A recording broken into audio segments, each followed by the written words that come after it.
ఓం ఓం నమః శివాయ. ఓం నమః శివాయ. ఓం నమః శివాయ. హర హర మహాదేవ శంభో శంకర. జయ శ్రీమన్నారాయణ. జయ శ్రీరామ్. జయ శ్రీ ఆంజనేయ.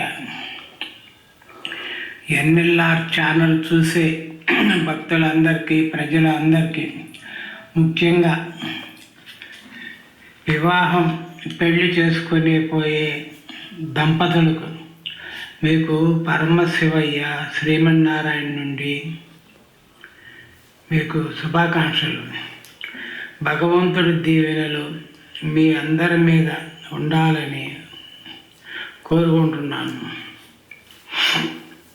కొంతమంది పెళ్లి చేసుకొని సంతోషంగా ఎంతో హ్యాపీగా ఉండటం జరుగుతుంది. 1 సంవత్సరం 2 సంవత్సరాలు అన్యోన్యతగా కాపురం చేస్తూ భార్యాభర్తలు ఎటువంటి సమస్యలు లేకుండా సంతోషంగా ఉండటం జరుగుతుంది. ఆ తర్వాత గొడవలు స్టార్ట్ అవుతాయి. భార్యాభర్తలు విడిపోవడానికి చెప్పుడు మాటలు విని విడాకుల గురించి కోర్టు మెట్లు ఎక్కటము, పోలీస్ స్టేషన్లకు పోవటము, భార్యాభర్తలు గొడవల గురించి విడిపోవటము జరుగుతుంది. అంతా మంచిది కాదు. అలా జరగటము అందరికీ మంచిది కాదు. ఇప్పుడు మీకు ఇచ్చే సందేశం ఏమిటంటే 2025 సంవత్సరం జూలై నెల తర్వాత మంచి ముహూర్తాలు ఉన్నవి. ఆ ముహూర్తాల్లో పెళ్లి చేసుకోబోయే అమ్మాయిలు, అబ్బాయిలు వాళ్ళ తల్లిదండ్రులని, పెద్దవాళ్ళను చూపించిన సంబంధాలు చూసి పెళ్లి చేసుకోండి. అన్ని విషయాలు కనుక్కొని పెళ్లి మ్యారేజ్ అంటూ చేసుకోండి. అలా లేదు, అమ్మాయిలు అబ్బాయిలు ఇద్దరు మేము ప్రేమించుకున్నాము, పెళ్లి చేసుకుంటాము అంటే దయచేసి మీరు సొంత నిర్ణయాలను అమ్మాయిలు అబ్బాయిలు తీసుకోవద్దు. మీ తల్లిదండ్రులను ఒప్పించి అమ్మాయిల తరఫున పెద్దవాళ్ళను, అబ్బాయిల తరఫున పెద్దవాళ్ళను ఒప్పించి మ్యారేజ్ చేసుకోండి. సంఘంలో కూడా మీకు మంచి పేరు ఉంటుంది, మర్యాదలు ఉంటాయి. అమ్మాయిలకి అబ్బాయిలకి వాళ్ళ తల్లిదండ్రులకు నేను మీకు చెప్పబోయే సందేశం ఇదే. ఆ సందేశం ఏమిటంటే, అబ్బాయి తరఫున వాళ్ళకు పెద్దలు చూసిన సంబంధం పెళ్లి ఖాయం చేసుకుంటే అమ్మాయి తరఫు నుండి వాళ్ళ తల్లిదండ్రుల నుండి ఎంతో కొంత కట్నంగా, డబ్బు రూపకంగాను, పొలము రూపకంగాను, ఇళ్ళు రూపకంగా గాను, బంగారం రూపంగా గాను కట్నం కింద అబ్బాయి తరపు వాళ్ళకు ఇవ్వటం జరుగుతుంది. పెళ్ళి అనేది ఖాయం చేసుకుంటారు. ఆ తర్వాత ఎంగేజ్మెంటు అని ముహూర్తాలు పెట్టుకుంటారు. మనకు తెలిసిన విషయమే కదా. సాంప్రదాయ ప్రకారం వస్తుంది. పెళ్లి కూతురు వాళ్ళు నచ్చిన తర్వాత చాలా ఘనంగా జరుపుకుంటారు. 10 లక్షల నుండి 50 లక్షల వరకు అమ్మాయి తరపు వాళ్ళు ఖర్చు పెట్టడం జరుగుతుంది. పెళ్ళి అయిపోతుంది. పెళ్ళి అయిపోయిన తర్వాత 1 సంవత్సరం 2 సంవత్సరాలు ఎంతో అన్యోన్యతగా ఉంటారు. 2 సంవత్సరాలు బాగుంటారు. ఆ తర్వాత ఏదో ఒకటి గొడవలు స్టార్ట్ అవుతాయి. అత్తాకోడళ్ళకి విడిపోవడం జరుగుతుంది. ఎందుకు అలా జరుగుతుందని ఆలోచిస్తారా? ఆలోచన చేయరు. పెళ్ళి అయిన తర్వాత పెళ్లి కూతురు అత్తగారింటికి రావడం జరుగుతుంది. అత్తగారింట్లో అత్తాకోడళ్ళు గొడవలు స్టార్ట్ అవుతాయి.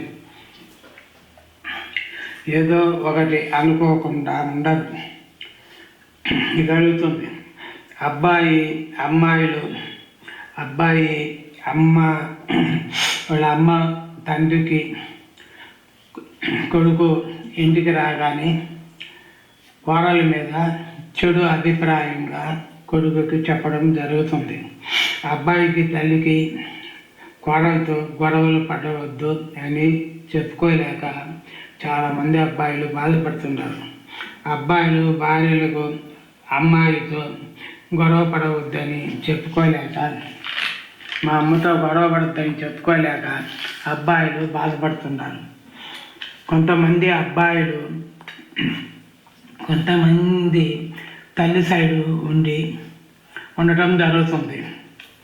ఎందుకంటే తల్లి మాట ఎక్కువగా వింటారు. కొంతమంది భార్యను దూరం చేస్తారు. భార్యను చీటికి మాటికి కొట్టడం జరుగుతుంది.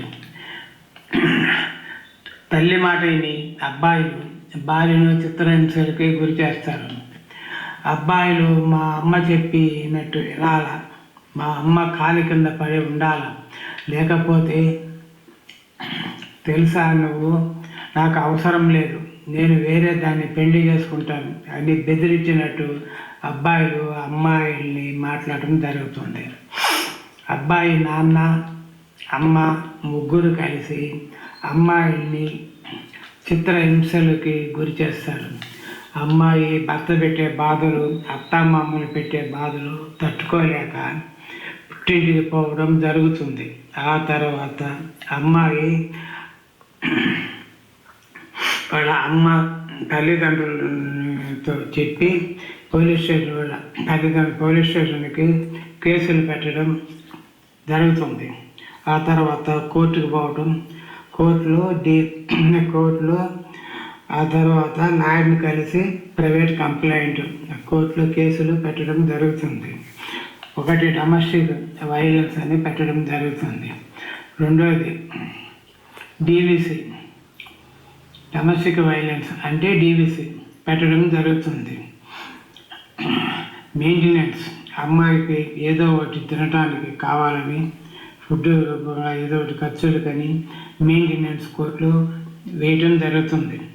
మూడోది ఎఫ్సిఓపి అంటే డైవర్స్ సంబంధించింది, కోర్టులో కేసు వేయటం జరుగుతుంది.